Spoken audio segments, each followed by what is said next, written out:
بسم الله، والحمد لله، والصلاة والسلام على رسول الله. وظهر قارون في الأحداث، وكان كل يوم يذهب فيه إلى فرعون، يمر بموكبه من أمام عبيد بني إسرائيل، ويتباهى بزينته أمامهم. ووقع كثير منهم في حب الدنيا، وتمنى أن يكون قارون آخر. ابتعدوا! أفسحوا الطريق أيها العبيد لموكب مولاي قارون.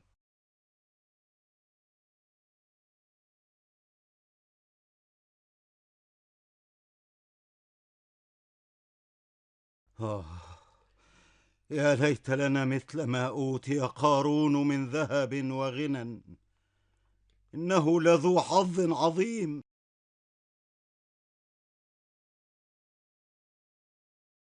إن لديه ذهبا لا يعد ولا يحصى. ويلاكم، ثواب الله خير وأبقى لمن آمن وعمل صالحا. إن الذهب زائل وإن الله باق.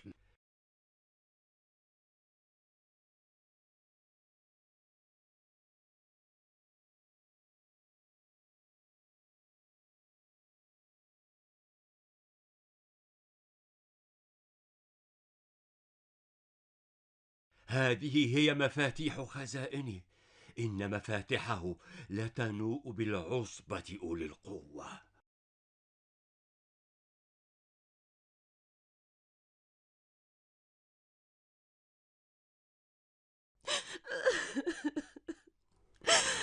لقد سرق الجنود كل ما ادخرناه من نقود وذهب. اصبري وسيجزينا الله أجرنا. أما زلت تؤمن بإله موسى؟ إن الله حق، وموسى نبي من عند الله. لماذا عاد؟ كنا من غيره في أحسن حال. أتسمين العبودية والعمل تحت إمرة فرعون أحسن حال؟ لقد كنت أحمل صخوري بصمت وأرفعها إلى المعابد، وكان الجنود يضربونني عندما أتريث قليلا كي أستريح، ولكنهم الآن يضربوننا دون أي ذنب. ماسك يا امرأة، إن نصر الله قريب. إن موقف موسى صعب. ماذا يفعل أمام فرعون وجنوده؟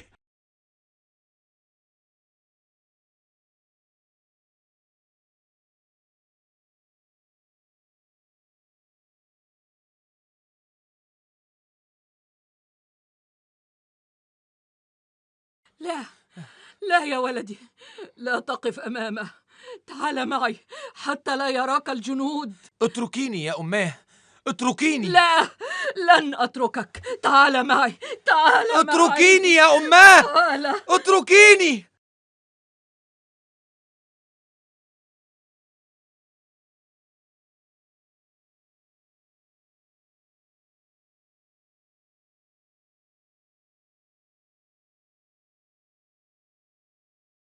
يا ليتني قارون، يا ليتني فرعون. إن فرعون يملك نصف ذهب الأرض، والنصف الآخر يملكه قارون، وموسى لا يملك شيئا. موسى لا يملك شيئا. لقد أعطتهم آلهتهم كل شيء، حتى نحن أعطتنا لهم. وجاء موسى ليخلصنا من آلهتهم، فوقعنا في العبودية أكثر.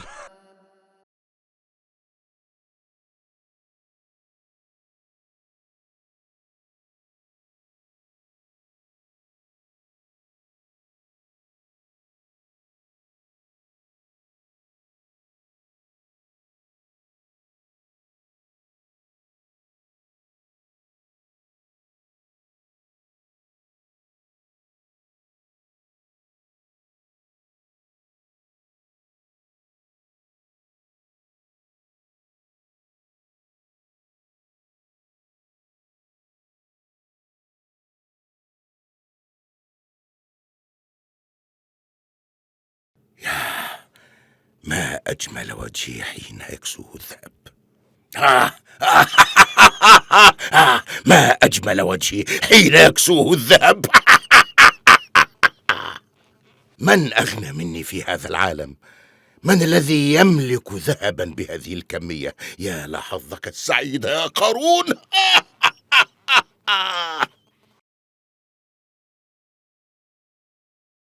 وظل موسى يدعو الناس في كل وقت وفي كل حين، وكان يقول لهم إن قارون طاغ، وإن ذهبه سوف يسلسل به يوم القيامة، لأنه لا يعطي منه للفقراء، وسيحشر هو وفرعون في الدرك الأسفل من النار مع الجبابرة والطغاة.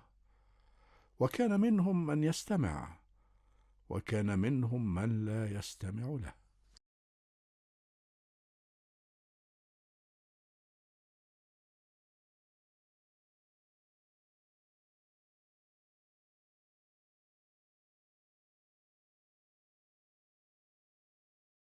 سيدي قارون، إن الفقراء في مصر كثيرون ويحتاجون للمساعدة. ساعدهم يا مولاي، حتى يبارك الله لك في مالك. ألا يأكلون ويشربون؟ ألا ينامون تحت أسقف بيوتهم التي تحميهم من البرد والمطر؟ إنهم يأكلون الفتات ولا يجدون ما يغطيهم في الشتاء. فليعملوا، لا بد أن يعملوا. لقد عملت أنا وكونت ثروة، فليعملوا حتى يغتنوا. إنهم يعملون ليل نهار، ولكنك تعرف أن فرعون لا يعطيهم ما يكفيهم. وتريدني أنا أن أعطيهم؟ نعم، فلقد من الله عليك بالغنى. من الله علي؟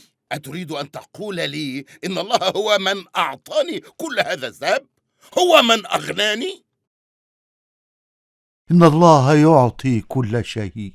أيها الرجل الخرف، إن الذهب ذهبي، وإنما أوتيته على علم عندي. ليس لله يد في هذا. أستغفر الله. المال مال الله، ولله ميراث السماوات والأرض. ابتغ الدار الآخرة التي أعدها الله للمتقين. أعط الفقراء من مالك حتى يديمه الله عليك. إن المال فتنة، ولا يفتنك الشيطان به. أراك تتحدث بلسان موسى. هل آمنت به أنت الآخر؟ إن موسى ساحر، ويجب أن يقتل. وإن تحدثت بمثل هذا الحديث مرة أخرى لأعاقبنك عقابا شديدا. اغرب عن وجهي، اغرب!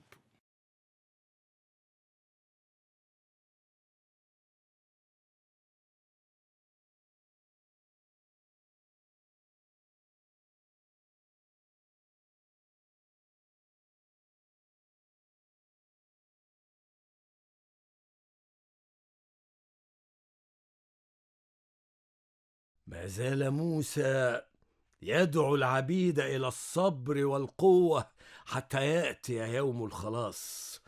لقد هزمني هو والسحرة أمامهم. السحرة نالوا جزاءهم، وبقي جزاء موسى. بعزة فرعون لن أدع هذا اليوم يأتي. سأجعل جنودي يهلكون العبيد قبل هذا اليوم. ومن هو موسى حتى يقف أمامنا ويقوي العبيد علينا؟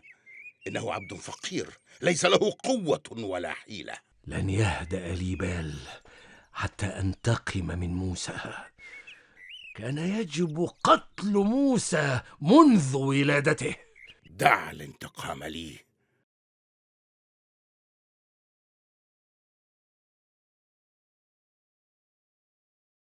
إن موسى مشهور عند قومه بالطهر والنقاء، ولكنه كذلك فعلا. هذا ما تتصوره أنت وقومه، وهذا ما سأبينه له ولقومه.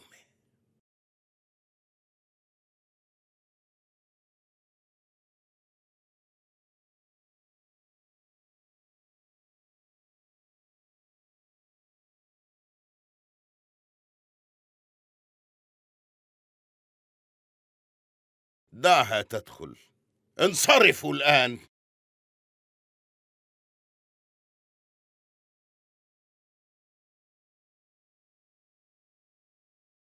قارون، قارون، لقد طال شوقي إليك. وأنا أيضا أشتاق إليك أكثر منك،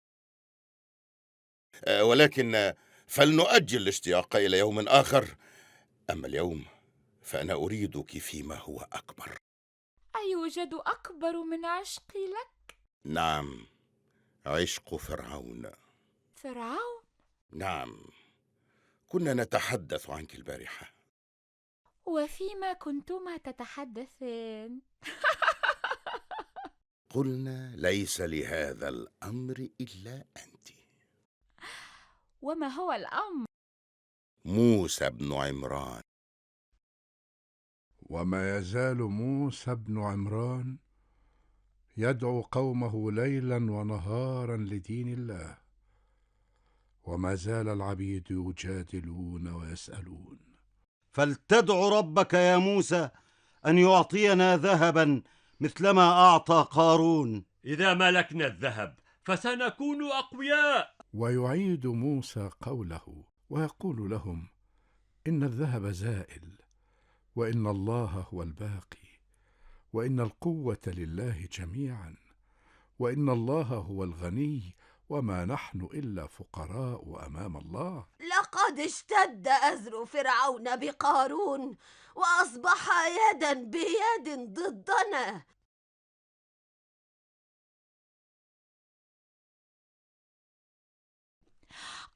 يا موسى، كم أنت رائع اليوم، وأنت تقف تعظ الناس وتكلمهم عن دين ربك، وكم كنت رائعا كذلك أمس عندما كنت نائما في أحضاني. لا تتعجبوا، فهذه هي الحقيقة. أعذرني يا موسى، ولكنني يجب أن أعرف هؤلاء العبيد من أنت. إنهم عبيد حائرون، وقد سحرتهم بكلامك كما سحرتني بكلامك وجسدك المفتول. هيا هيا هيا هيا، فلتخلع هذا الثوب، لقد أصابني الملل منه. هيا، قل لهم من أنت. أكنت تواعد هذه الساقطة يا موسى؟ أتنهانا عن الفحشاء والمنكر وتفعلهما أنت؟ قل لنا من أنت. لا والله، إن من مثل موسى لا يفعل هذا مطلقا.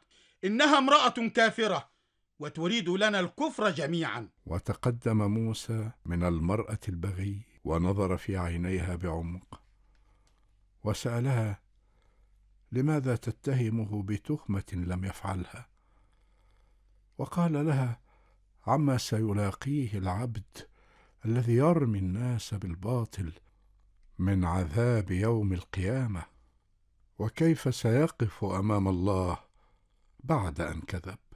ولكن إذا تاب العبد وقال الصدق فسيغفر الله له ويدخله جنات تجري من تحتها الأنهار. ما هذا الذي يقوله موسى؟ إنني أسمع هذا الكلام لأول مرة. إنني أبحث عن المغفرة من فرعون وقارون بإعطاء جسدي لهما، بينما يتقبلها رب موسى بالتوبة والعمل الصالح. من أنت بحق الآلهة؟ من أنت يا موسى؟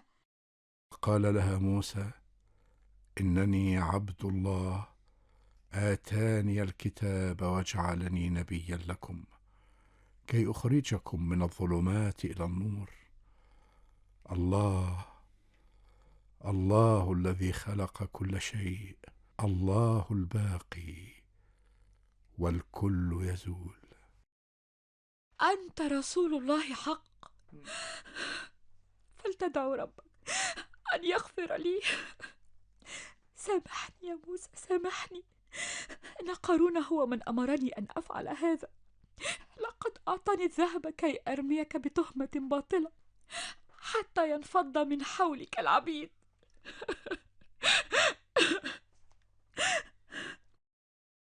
وهنا رفع موسى يديه إلى السماء وحمد الله على أنه أظهر الحقيقة، وهلل العبيد بسعادة لموسى بعد أن عرفوا الحقيقة.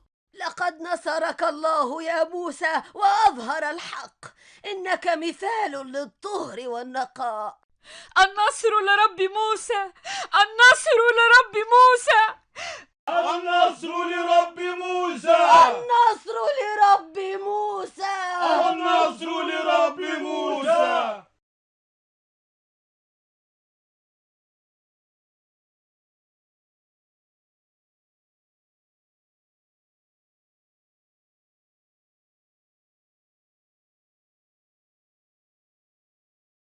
بسم الله والحمد لله والصلاة والسلام على رسول الله.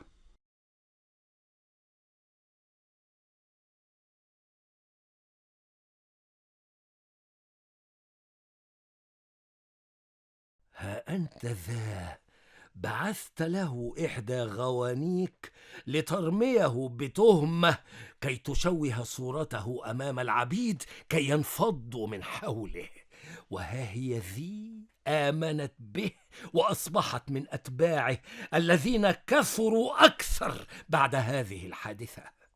إن سحره شديد على العبيد، ماذا يسقيهم؟ كيف يصدقونه هكذا بسرعة؟ ماذا أفعل معه؟ إنني أقتل العبيد كل يوم وهو يأمرهم بالصبر، وما زال منهم من يصدقه. إنه يهدد ملكي يوما بعد يوم، ويجب أن أتصرف.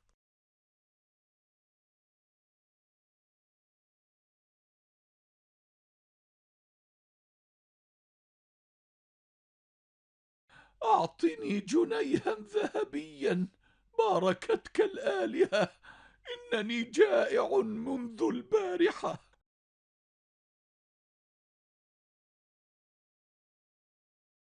أرجوك أرجوك أعطني جنيها، أرجوك أرجوك.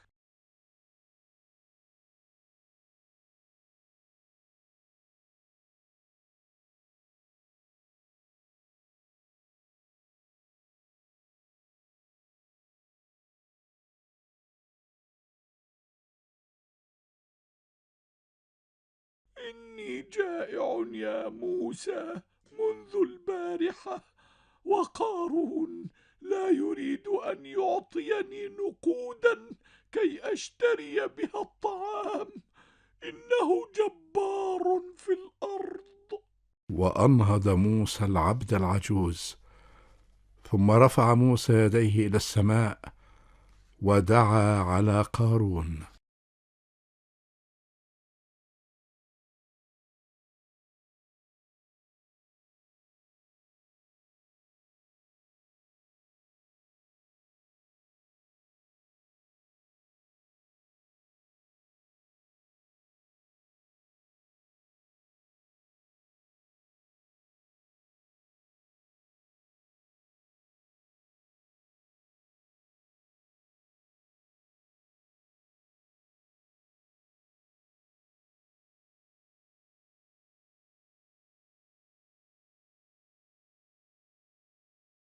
هل شعرت بالهزة؟ أم هذه الهزة من أثر الخمر؟ شعرت بها يا سيدي. إذن فأنت الآخر قد سكرت. ما هذا الاهتزاز؟ ما هذا الاهتزاز؟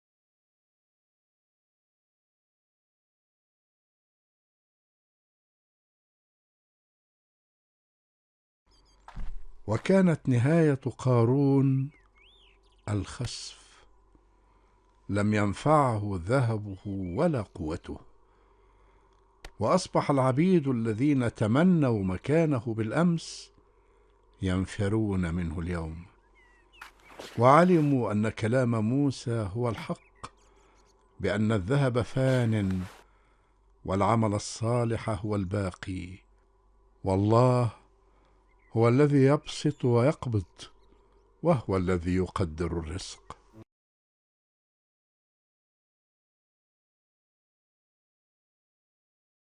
لا أكاد أصدق ما حدث.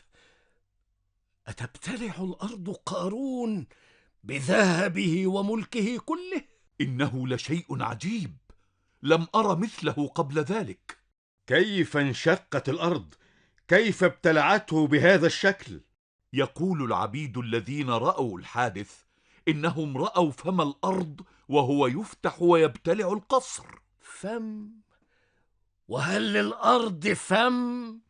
إنه من عمل الساحر موسى. إنه لساحر عليم، ويجب علينا قتل السحرة لأنهم يعيثون في الأرض الفساد. نعم، يجب أن يقتل موسى. ذروني أقتل موسى وليدعو ربه، إني أخاف أن يبدل دينكم أو أن يظهر في الأرض الفساد.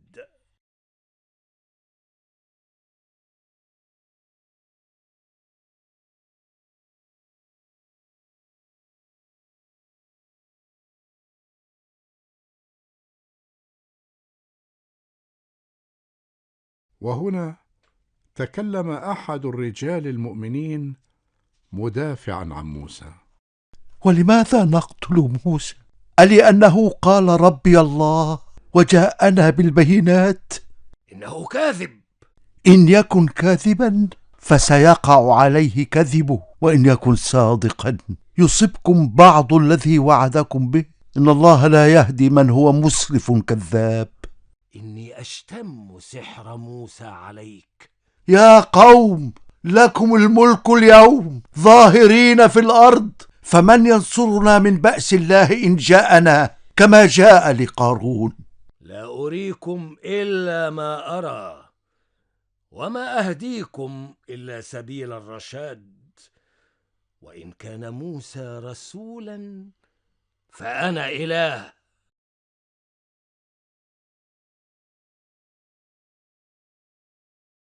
هل ما جاء به موسى هو البينات؟ نعم، ومن لم يؤمن به فسوف ينال أشد العذاب من الله. وهل سيعذبنا الله إن لم نؤمن بموسى؟ نعم، كما عذب أقواما من قبلكم. ألا تتذكرون يوم الأحزاب؟ مثل دأب قوم نوح وقوم عاد وثمود ومن بعدهم، وما الله يريد ظلما للعباد. وهل نحن نظلم أنفسنا إن لم نؤمن به؟ نعم، وسيجيء يوم القيامة يوم تفرون من ذنوبكم ولن تجدوا أحدا يشفع لكم عند الله إن متم وأنتم كافرون. ومن ذا الذي يضله الله ويهديه عبد؟ إذن فالهداية في كلام موسى. نعم، كما كانت الهداية في كلام يوسف، وبعد أن مات قلتم لن يبعث الله رسولا، وها هو قد بعث برسول. لا تجادلوا في آيات الله بغير سلطان حتى لا يغضب علينا ويطبع الكفر على قلب كل متكبر جبار. يا قوم، اتبعوني أهدكم سبيل الرشاد. ولكن فرعون يقول إنه يعرف سبيل الرشاد، ولو اتخذنا إلها غيره سيعذبنا ويقتلنا. إن فرعون إلهنا وإلهك. ليس لي إله إلا الله. يا قوم، إني أدعوكم إلى النجاة وتدعونني إلى النار. تريدونني أن أكفر بالله وأكون عبدا لفرعون؟ إن فرعون ليست له دعوة في الدنيا ولا في الآخرة، وسوف نقف أمام الله جميعا ومعنا فرعون. يا قوم، لا تسرفوا، إن المسرفين هم أصحاب النار. إن كلامك يحيرني، ولكن قلبي يرتاح إليه. لقد قلت لكم الحق أمام الله حتى لا أموت وفي صدري شهادة لم أقلها لكم. يجب أن تؤمني بموسى أنت أيضا يا زوجتي. إذا ما يتردد في بيوت المصريين صحيح، لقد آمنت بموسى. لقد أنار الله قلبي بالإيمان.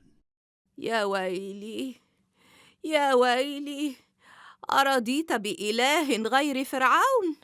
أيتها الغبية، إن فرعون ليس بإله. ألم تكن تعبده؟ كنت على الضلال حينها. بل أنت في الضلال الآن. عد عما في رأسك من أفكار بحق فرعون حتى تنجو بحياتك. إني أريد الحياة الآخرة لا الحياة الدنيا.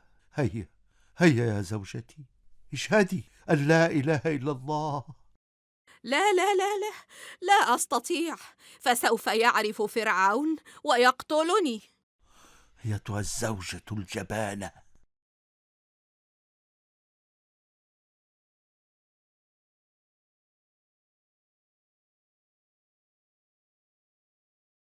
ماذا تفعل؟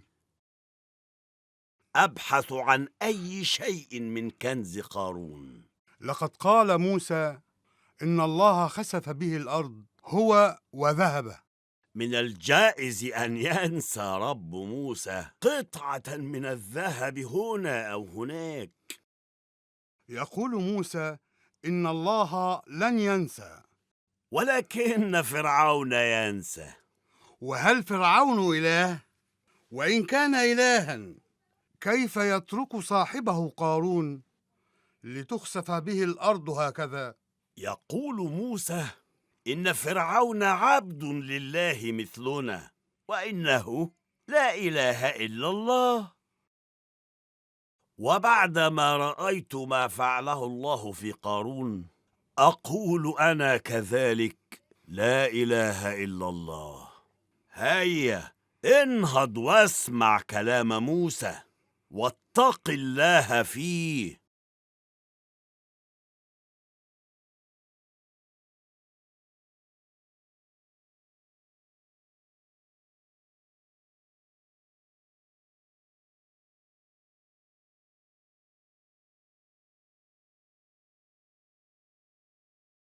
يجب أن يقتل هذا الرجل.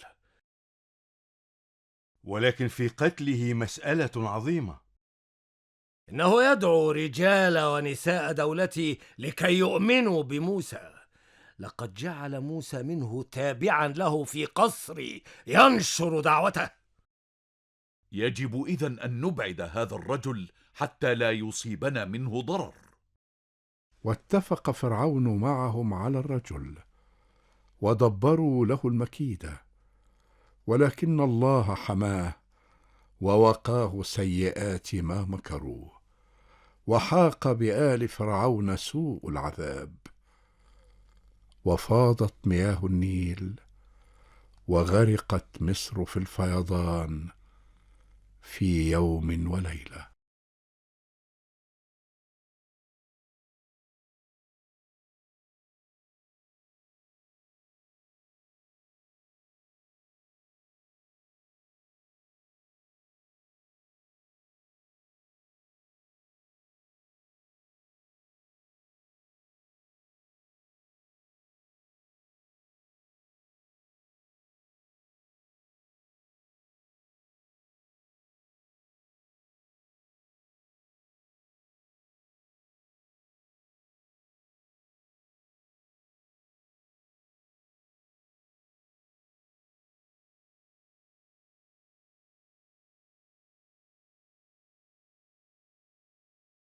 اللهم نجنا من الفيضان، اللهم لا تغرقنا فيه، وهون علينا، إنك أنت الرحمن الرحيم.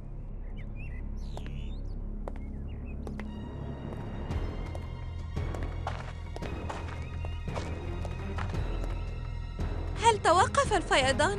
ليس بعد يا مولاتي، إنه فيضان عارم وقد أغرق مصر كلها. وماذا عن المياه التي تغرق القصر؟ ما زلنا نرفعها عن القصر، ولكنها تأتي بغزارة وتعلو أكثر.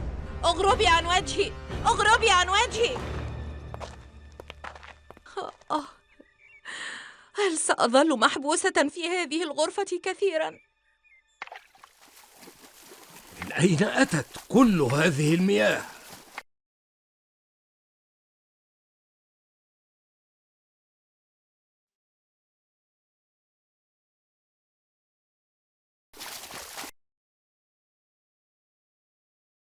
بسم الله والحمد لله والصلاة والسلام على رسول الله. وحاول رجال فرعون أن يسدوا ماء الفيضان ولكنهم لم يفلحوا. وعلم موسى أن الفيضان هو غضب من الله على فرعون وقومه، وقرر أن يذهب لهم ويخبرهم بالأمر.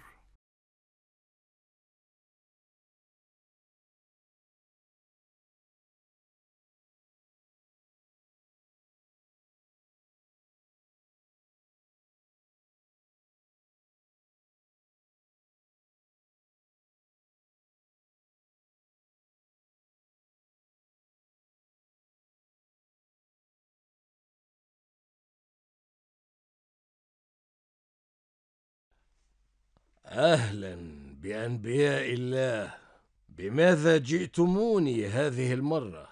وطلب موسى من فرعون أن يترك العبيد كي يخرجهم موسى من مصر حتى ينتهي الفيضان، وأن هذا غضب من الله عليهم. غضب من الله أم فعل سحر من أفعالك؟ كنت أحسب أن الآلهة قد غضبت مني، ولكن بعدما قلته الآن علمت أنه عمل سحر صادر منك. مهما تأتنا به من آية يا موسى فلن نؤمن لك. أتريد أن تقول إن إلهك فعل هذا من أجل مجموعة من العبيد الذين لا ثمن لهم؟ إن حججك أيها الساحر واهية وتفتقد إلى المنطق، وإذا خرجت أنت من مصر سيعود الرخاء لنا جميعا. إنك شؤم علينا، هيا اغربها عن وجوهنا، هيا.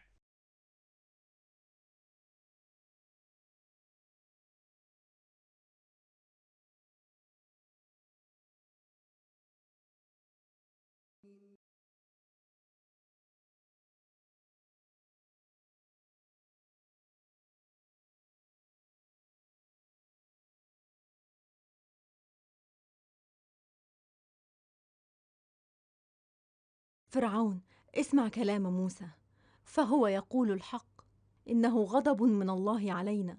اترك له العبيد ليخرج بهم من مصر، وسيرفع الله الغضب عنا.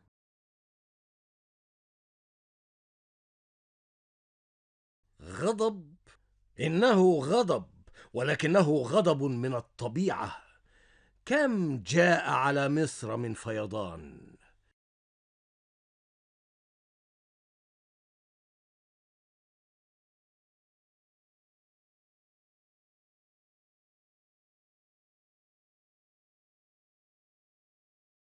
وماذا بعد؟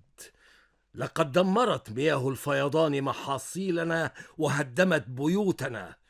إن لها أسابيع عديدة ولم يتوقف النيل عن الفيض. إن الحديث يثار في أروقة مصر بأن موسى هو من وراء كل ذلك. حقا؟ ويقولون إنه أنزل سحره على ماء النيل فجعله يفيض علينا.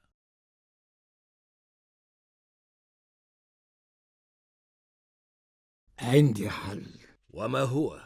سأخبر موسى أنه لو أذهب عنا الفيضان لنؤمنن به ولنرسلن معه العبيد. ولماذا نقول ذلك؟ حتى نعلم هل هو الذي وراء هذا الفيضان أم أنه فيضان من الطبيعة.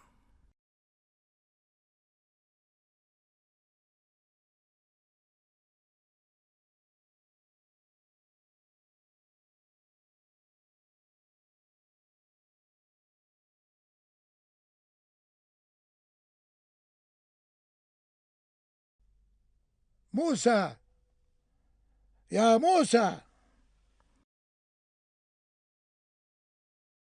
يا أيها الساحر، ادع لنا ربك، لئن نجانا من هذا الطوفان لنؤمنن بك ولنرسلن معك بني إسرائيل. وصدقهم موسى، ودعا الله أن يكشف عنهم العذاب، فتقبل الله دعاء موسى ومنع الفيضان عنهم، وعادت الأرض كما هي، واستقامت وأنبتت الزرع.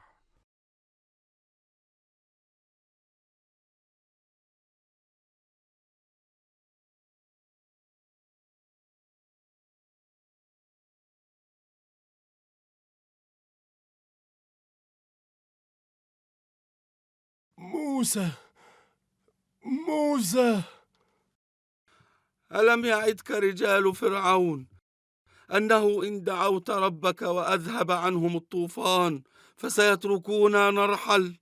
ها هو الطوفان ذهب ونحن لم نذهب. اذهب واطلب منهم أن يتركونا نخرج معك.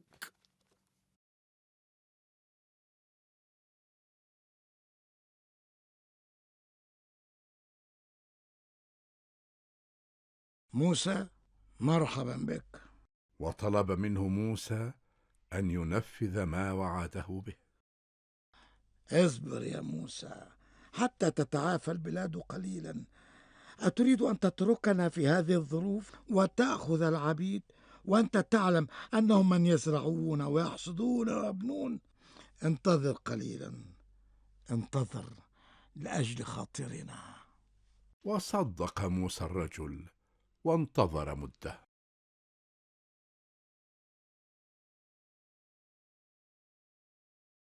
وعادت البلاد إلى سابق عهدها قبل الفيضان، وانصلح حال البلاد كما كان قبل الفيضان.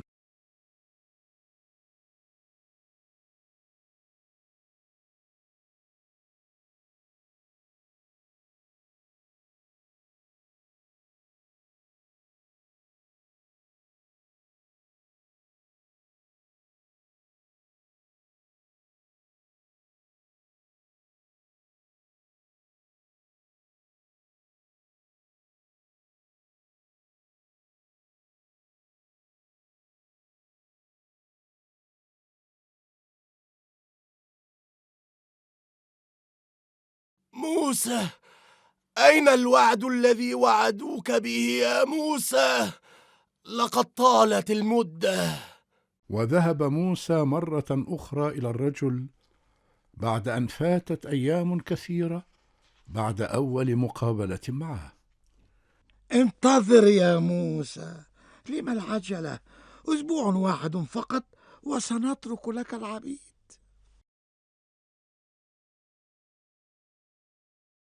إن موسى يطلب منا أن ننفذ وعدنا الذي وعدناه به.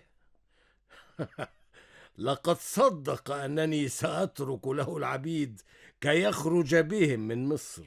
يا له من عبد غبي!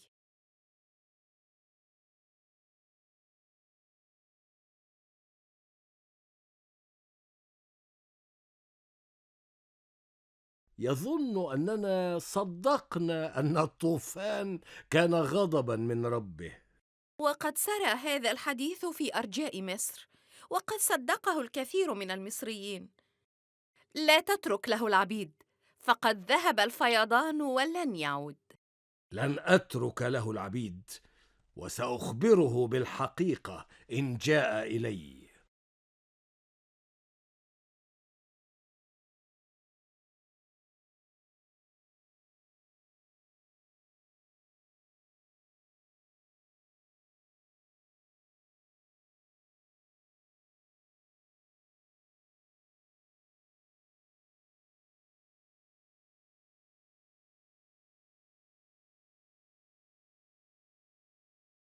آسيا،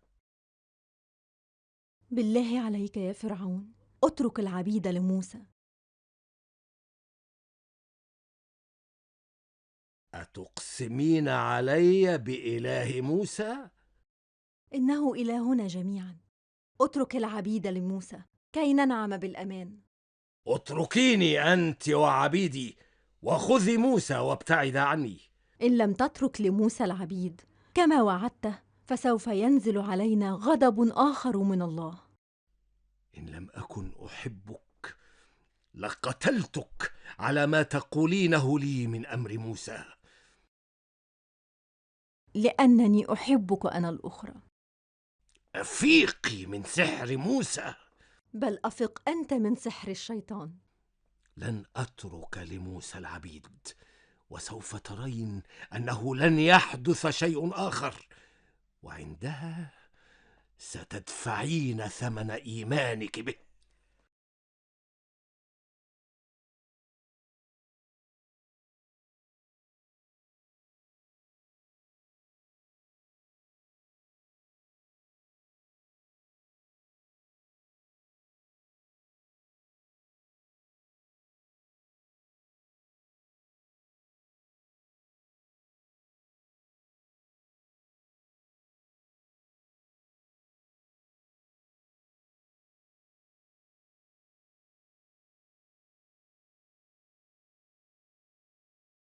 لنرى ماذا سيقول فرعون ورجاله لموسى وهارون هذه المرة.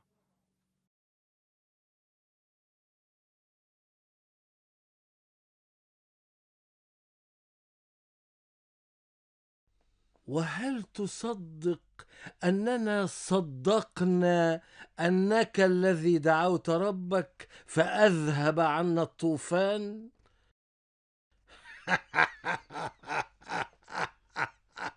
لقد كان فيضانا عاديا، وما أكثر فيضانات مصر، تأتي وتذهب من تلقاء نفسها. هيا أيها الساحر، عد إلى ربك، فلن نرسل معك العبيد ولن نؤمن لك.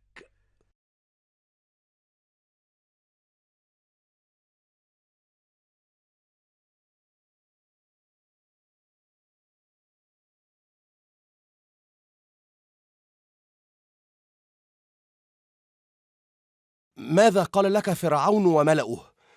هل سيتركوننا نذهب معكم؟ تحدث، أخبرانا، لماذا لا تتحدث؟ هل نقضوا عهدهم معكما؟ هل سنظل في هذه العبودية إلى الأبد؟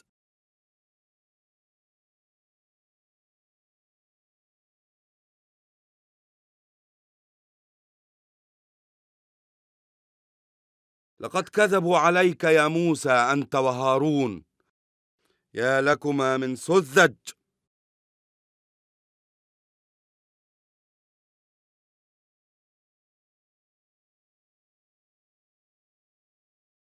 وغضب موسى من فرعون وآله بعدما نكثوا عهدهم معه، ودعا ربه أن يجازيهم بما عملوا، فسلط الله عليهم الجراد.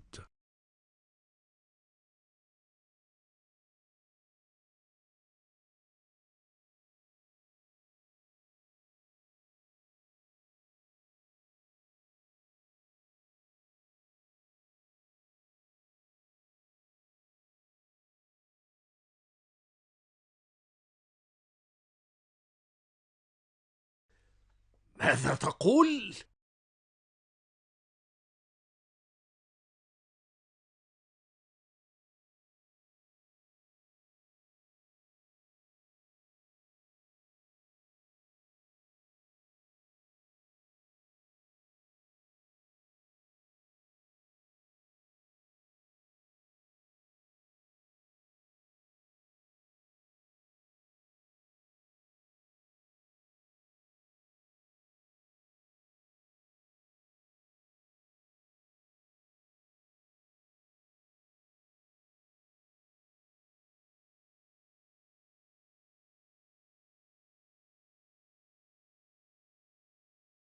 لقد هاجم الجراد علينا من السماء، وهبط على الأراضي الزراعية وأكل الثمار. اللعنة عليك يا موسى، إن موسى أرسل الجراد علينا.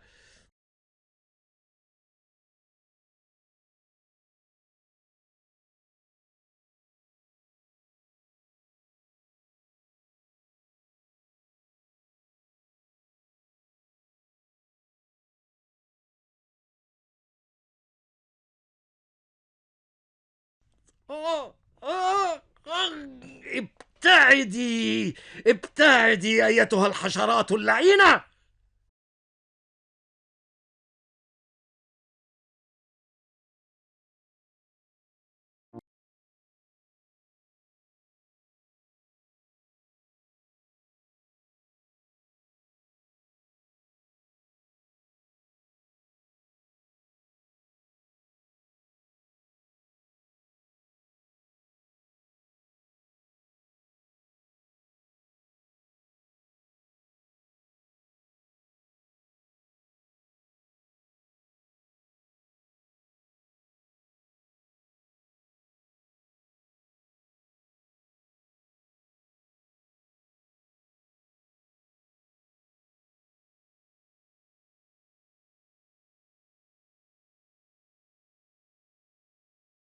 بسم الله والحمد لله والصلاة والسلام على رسول الله. وأنزل الله جنوده من الجراد على مصر فأكلت الأخضر واليابس، وفرغت الصوامع من القمح، وفرغت المخازن من الخضروات والفاكهة، وباتت المجاعة على أعتاب قصر فرعون.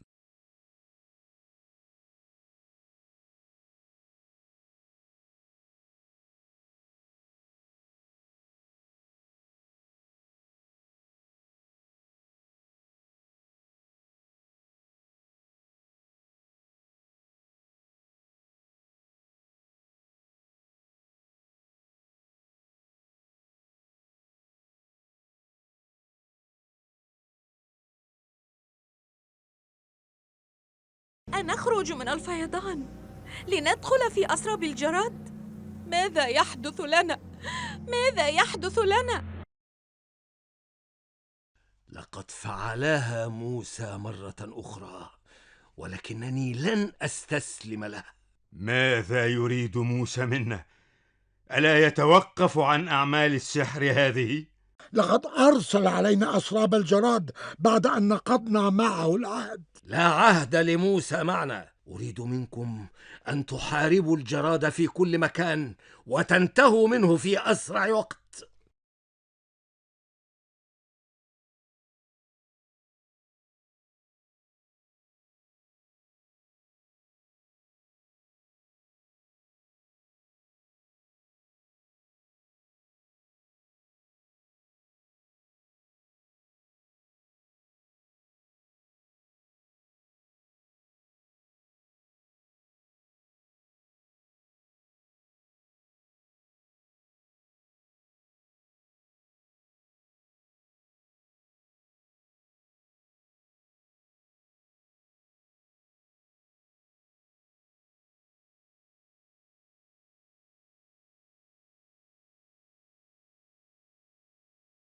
إلى متى سنبقى هكذا؟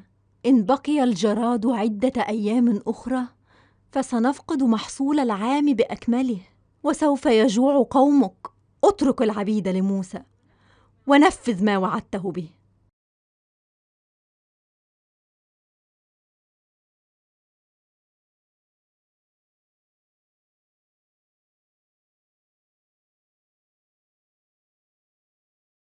يا لك من شقي يا فرعون.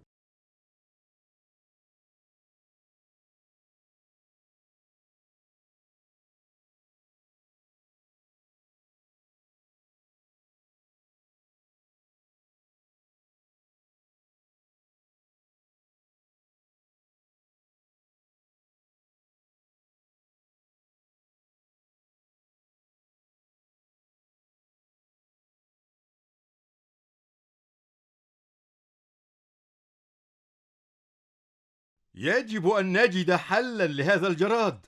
إن ظل على ذلك فلن نجد شيئا نأكله. إنه جراد جائع لعين يأكل الثمار في ثوان معدودة. لقد أتلف حديقتي وأصبحت خاوية.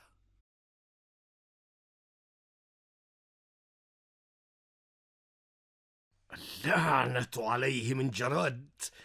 إن جنودي يطاردونه في كل مكان ويقتلونه، ولكنه لا ينتهي. أنقذنا يا فرعون من هذا العذاب. ماذا أفعل؟ إن موسى مرة أخرى؟ لقد طلبت منه عندما جاء الفيضان أن يدعو ربه أن يزيح هذا الطوفان، فدعا ربه فأذهب الطوفان. لقد كان من عمله، إنه ساحر. نطلب منه هذه المرة أن يدعو ربه ليزيح الجراد. لن يستطيع ربه أن يزيح الجراد. فلنطلب منه أن يدعوه ونرى. ولكن كيف سيصدقك موسى بعد أن نقضت عهدك معه؟ اتركوه لي وسوف أجعله يدعو ربه.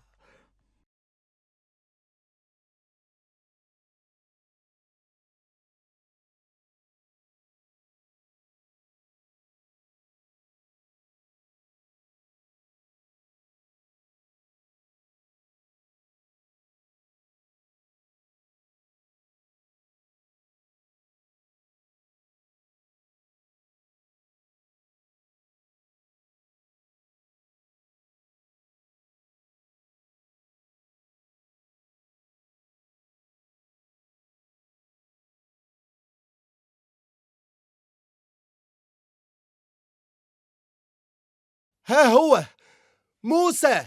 يا موسى، يا موسى.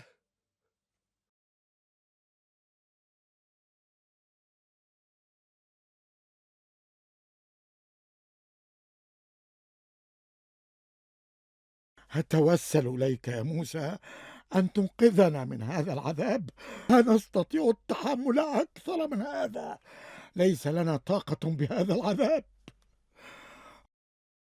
ادع لنا ربك أن يخرجنا من هذا العذاب، وإن أخرجنا هذه المرة أعلم أننا نقضنا عهدنا معك قبل ذلك، ولكني أقسم لك بإلهك إننا سنوفي بعهدنا هذه المرة. موسى، إن لك قلب رحيم، ولن يرضيك أن يموت أولادي جوعا. وصدقه موسى، لعل الرجل يقول الصدق هذه المرة ويرسل معه بني إسرائيل.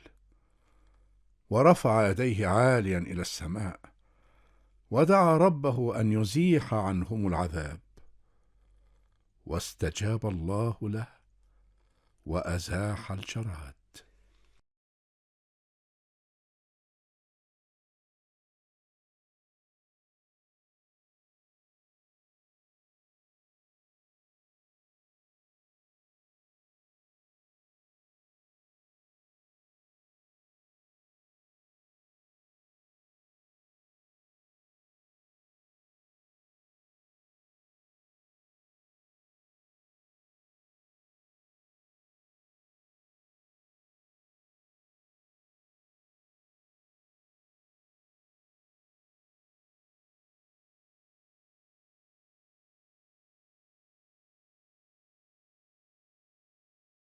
إن الجراد قد ذهب بعد أن دعا موسى ربه، إنه لرجل غريب.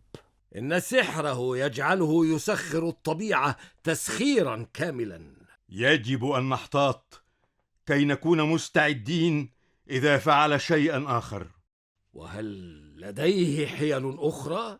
نحن لا نعلم مدى قوة سحره. لقد جعلنا نقتل خيرة سحرتنا بعد أن وقعوا في سحره، ولو كانوا معنا الآن لرحمونا من سحره. إنه يعرف تماما ما يفعله، إنه شديد المكر والدهاء، ولكنني وراءه حتى تكون الغلبة لي.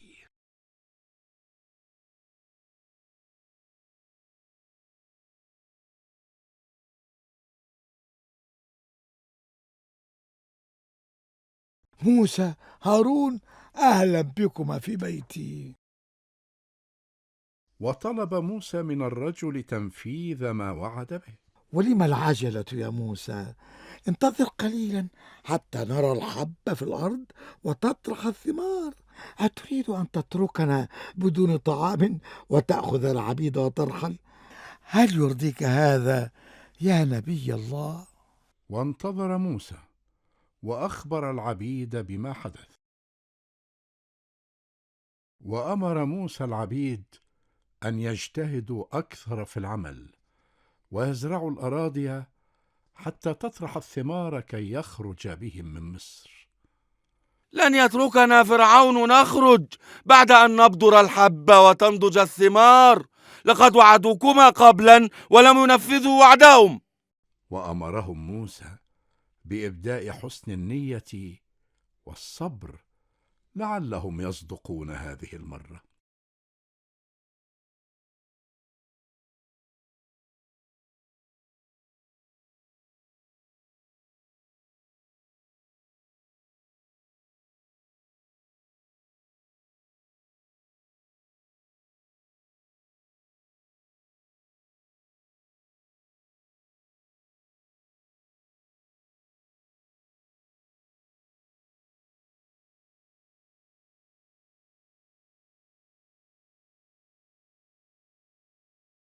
وطرحت الأرض القمح والخضروات والفاكهة وحصدها العبيد.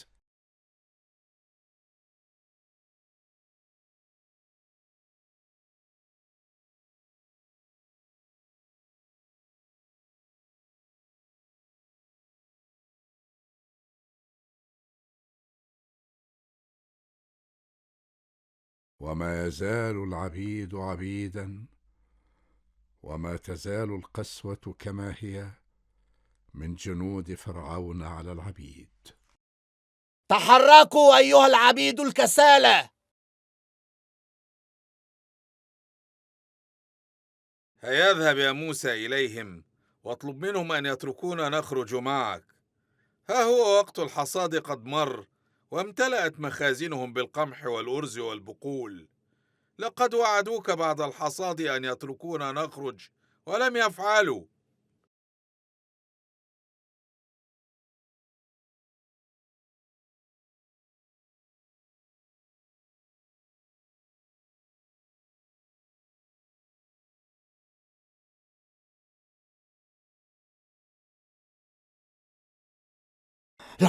لا لقد أفزعتمونا. من أين خرجتما أيها الرجلان؟ وطلب موسى من الرجال أن ينفذوا وعدهم ولكنهم ماطلوه وحاوروه. انتظر قليلا حتى نرتب أمورنا لما بعد رحيل العبيد. وانتظر موسى قليلا.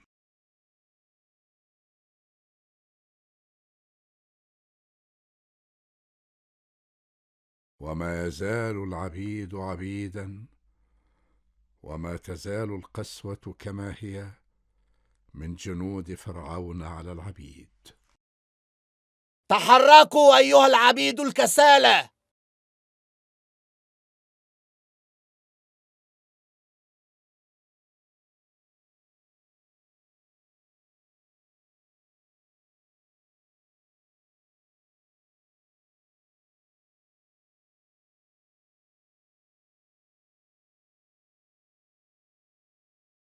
موسى موسى اخرج إلي يا موسى.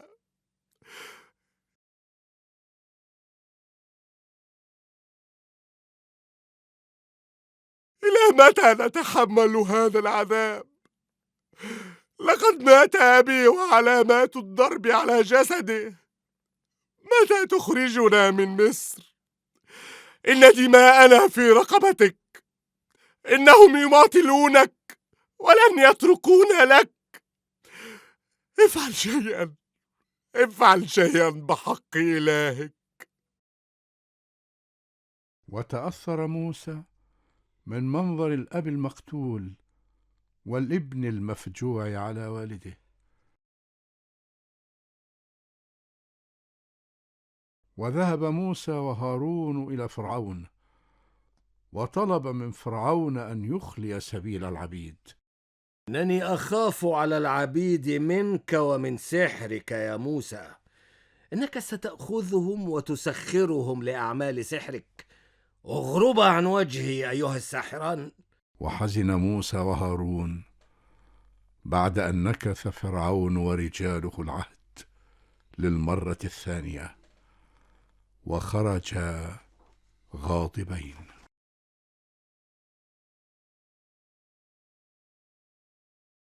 وماذا بعد أن نكثنا العهد للمرة الثانية؟ لا داعي للقلق، فقد ذهب الفيضان واختفت أسراب الجراد.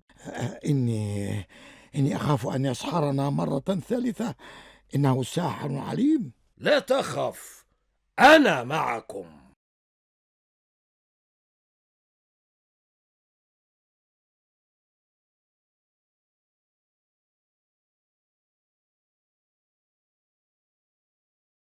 بسم الله والحمد لله والصلاة والسلام على رسول الله. وبعد أن خرج موسى وهارون من قصر فرعون، دعا موسى على فرعون وقومه للمرة الثالثة. دعا الله أن يذل فرعون وآله مرة أخرى، فاستجاب الله لدعوته، وأنزل سخطه وغضبه على فرعون وآله للمرة الثالثة. وفي هذه المرة أنزل عليهم القمل وأدخله في بيوتهم ليمتص دماءهم.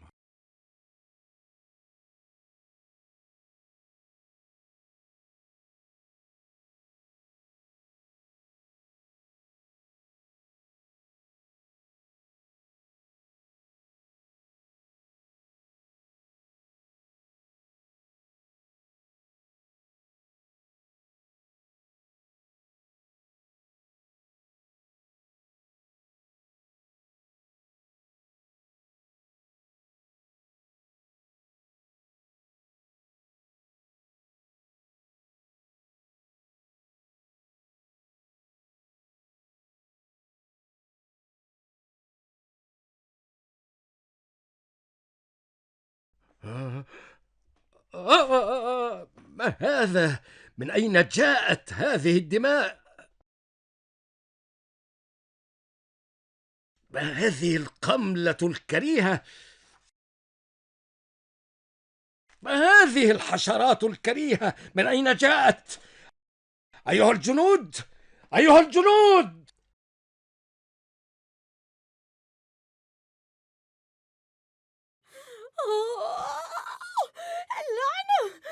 اللعنة على هذا القمل، إنه لا ينتهي، لا ينتهي.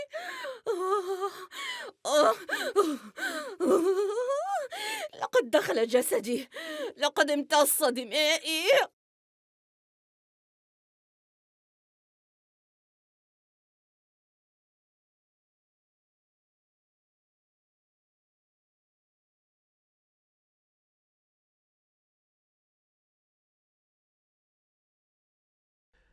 وماذا سنفعل مع القمل هذا؟ إنها إحدى ألاعيب موسى. إن ألاعيبه لا تنتهي. كنت أعلم أنه سوف يأتي بفعل جديد. إن زوجتي وأولادي قد أصابتهم الأمراض الجلدية، وقد صارت العدوى في البلاد جميعا. يجب أن نوقف موسى عن هذه الأعمال.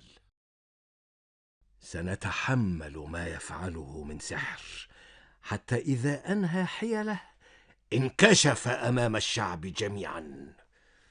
وإلى متى سيظل القمل يمتص دماءنا ويهري جلودنا؟ سنتحمل مثلما تحملنا الطوفان والجراد.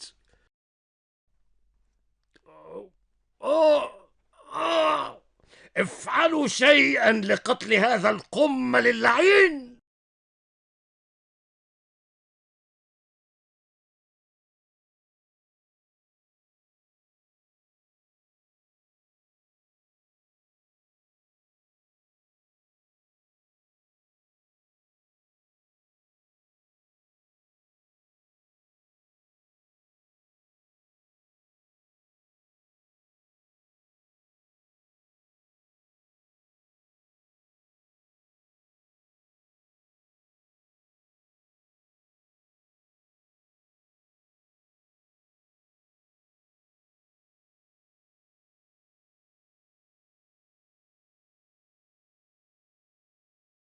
ألا تجد علاجا لهذا المرض اللعين؟ إن كل التركيبات والدهانات لا تفعل شيئا مع هذه الالتهابات.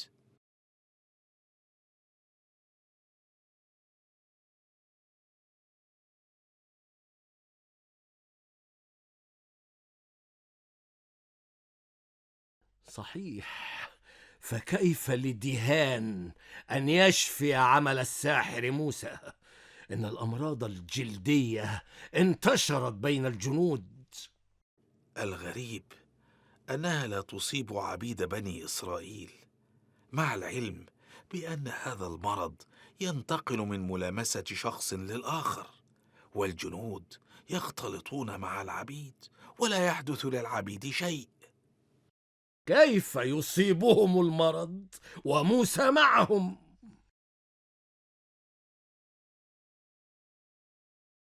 اللعنة على هذا المرض، إنه لم يترك في جسدي شبرا إلا وأكل فيه.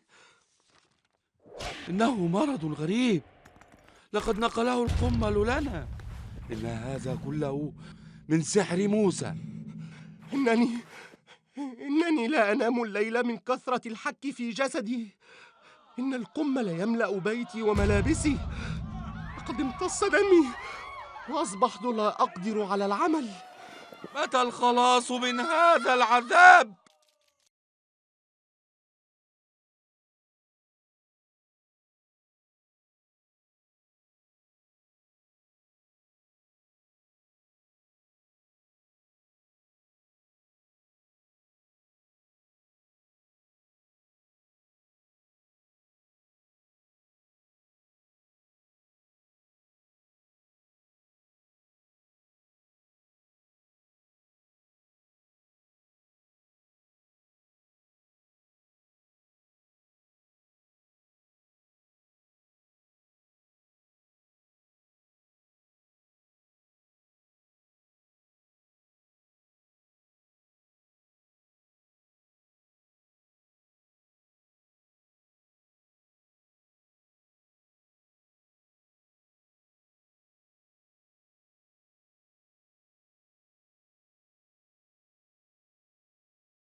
ألم تصبك الأمراض؟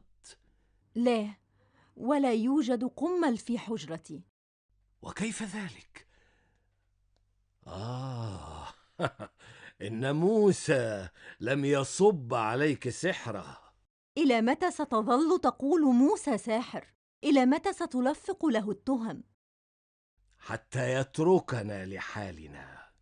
إن لم تترك العبيد لموسى فسيقضي عليك القمل أنت ودولتك.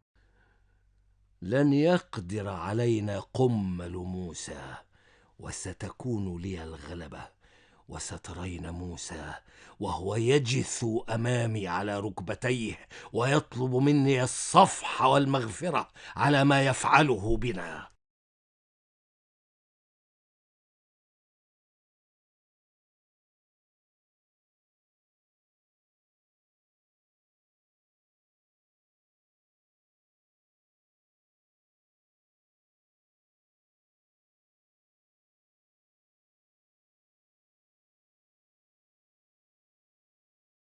تبا لموسى، إنه يسخر كل شيء ضدنا. وكالعادة اجتمع فرعون مع رجال دولته ليحلوا أمر هذا القمل، ولكن لا حل للقمل إلا الذهاب لموسى. وذهب الرجل الذي واعد موسى قبل ذلك مع بعض رجال الدولة إلى موسى. موسى، موسى، يا موسى، موسى، أرجوك ادع ربك ليخفف عنا هذا العذاب. نحن لم نخن العهد هذه المرة. إن فرعون كان سيتركهم لك، ولكن جاء القمل وامتص دماءنا وأضعفنا، فأرجع فرعون أمر العبيد حتى نسترد صحتنا. أليس كذلك أيها الرجلان؟ بلى يا موسى. ادعو ربك ليزيح القمل عنا، وعندما تعود لنا الصحة انظر ماذا سيفعل فرعون مع العبيد. وصدقهم موسى الطيب، ودعا الله أن يزيح العذاب عن آل فرعون، واستجاب الله لدعوة موسى وأزاح العذاب عنهم.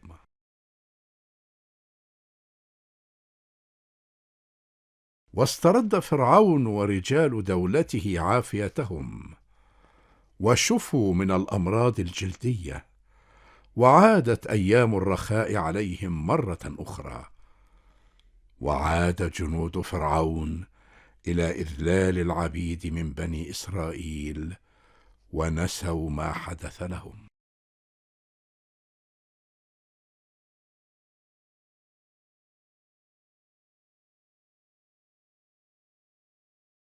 أهلا بكما، تفضلا تفضلا. وطلب موسى وهارون من الرجل أن ينفذ الوعد.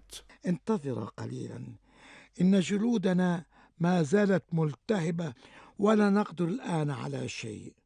انتظر حتى يكتمل شفاؤنا، وبعدها نرسل معكم العبيد. وانتظر موسى حتى يشفى المصريون تماما، وصدق أنهم لم يشفوا تماما، وذهب إلى العبيد كي يأمرهم بالصبر والسلوان.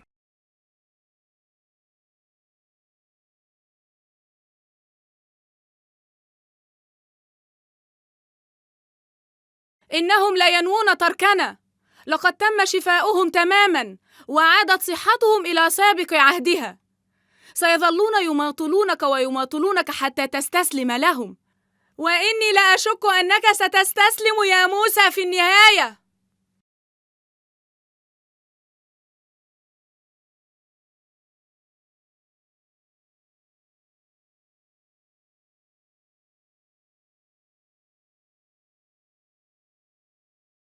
لن نأمن شر موسى، إنه دائما يأتي إلي ويطلب أن نترك له العبيد.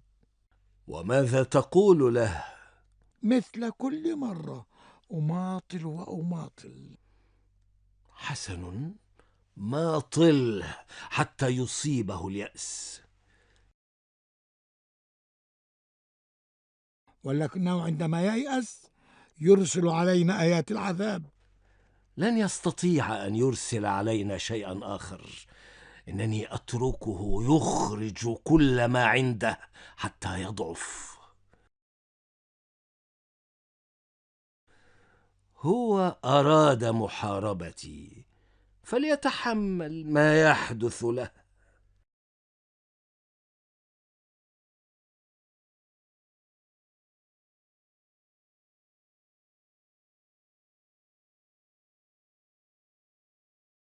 ومكث العبيد في العذاب، وكانوا يشكون لموسى، وطلبوا منه أن يذهب إلى فرعون وملئه حتى ينفذوا الوعد الذي نكثوه للمرة الثالثة.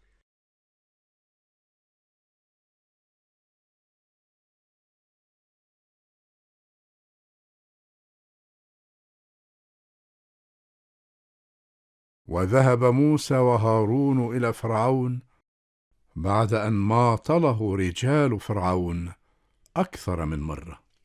وماذا تبقى في جعبتك أيها الساحر هذه المرة؟ أستخرج لنا الأموات لكي يحاربونا، أم ستحجب ضوء الشمس عنا؟ لم يعد في جعبتك شيء، ونحن عادت لنا صحتنا وقوتنا، ونستطيع الصمود أمامك. هيخرج لترينا ما ستأتينا به هذه المرة.